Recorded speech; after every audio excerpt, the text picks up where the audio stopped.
The next great solo drill that you can work on is your half grabbing. Now, I didn't wrestle when I was in school, so for me, this movement was extremely unintuitive. So the way that I teach this initially is I want you to find a line like so. I just want you to think about being able to trace your toes along that line. You're going to take your hands, hold them underneath your quads, and then from here, you're going to roll your shoulders up, simulating the movement. Bring your ear to your shoulder.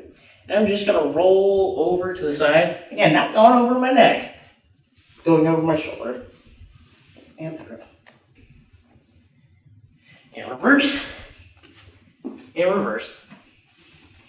And you can go back and forth, back and forth.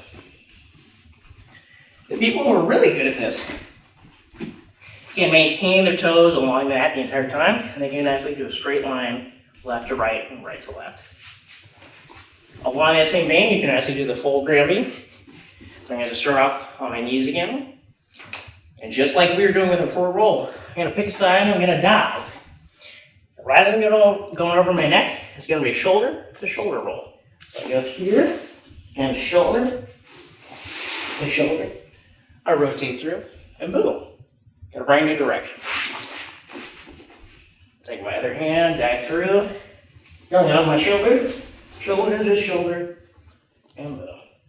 If you're starting, if this is the first time you're doing these movements, I want you to really overemphasize trying to drag your toes along the mat while you're doing that. It'll significantly help your stability. As you start to feel a little bit more comfortable with it, you'll be able to get the basic movement down and rely much more on core strength, which is the way that this movement should be done. Along that same vein is the wall Grammy. You just find a nice wall that I can use to work off of. I'm going to practice that same Grammy motion back and forth. So in this case, I'll go to my right, the camera's left. I'll roll through. I just want you to think about using your toes on the wall to orient yourself. I just want you to think about using your toes on the wall to orient yourself. And I'm making sure that I'm resting myself on my shoulders rather than directly on my neck. Now, once I feel comfortable in the static position, I'm just going to rotate back through in the opposite direction. Well, I can do the same.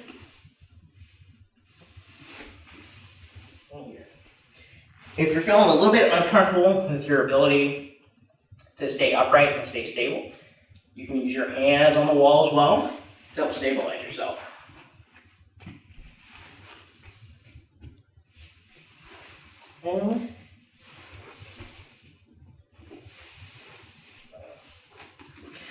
Again, the more comfortable you feel with this movement, the more you should be relying on your core strength and propping up on your shoulders more than any other stability technique with your toes or with your hands. The next really, really important drill that you can work on, again, regardless of any other equipment or training partners or a whole lot of space, is your bridge drill.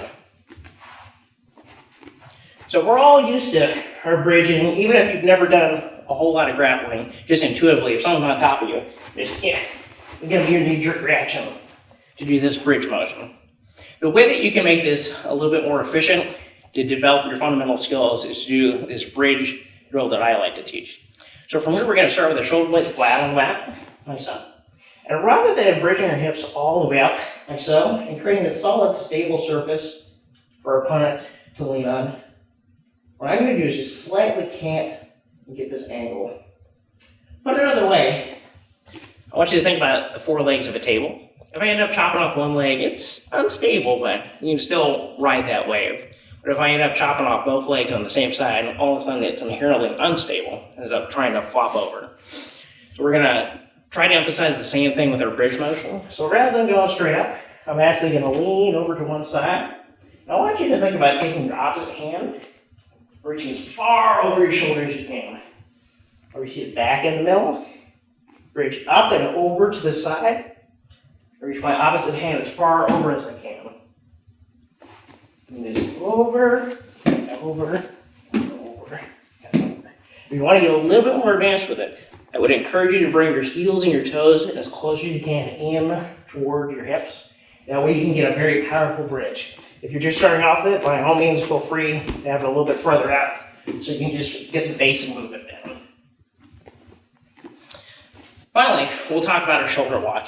Now, this is a very subtle detail that unfortunately doesn't get taught nearly enough.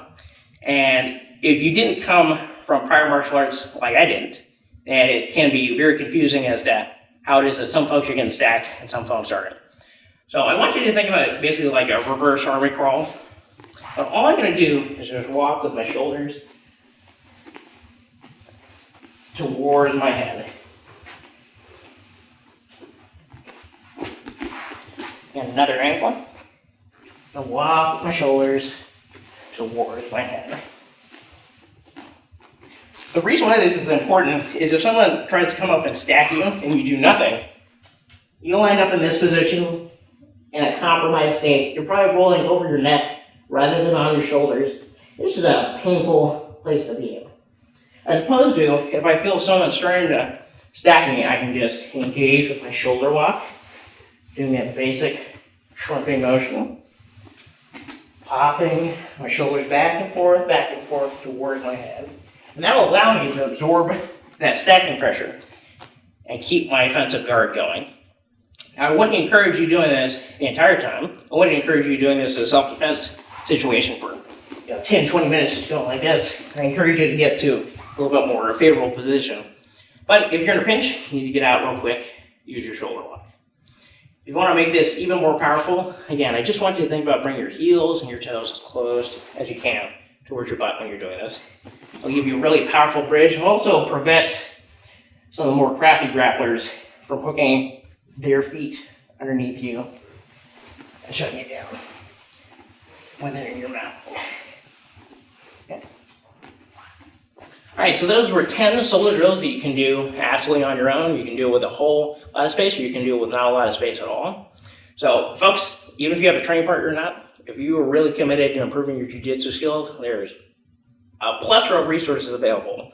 So I'd highly encourage you to go over to the Art of War MMA YouTube page and the Art of War MMA Instagram page and check out some of the resources we have available there. All right, with all that said, my name is Rob Williams. You can find me over at bjj2mma.com.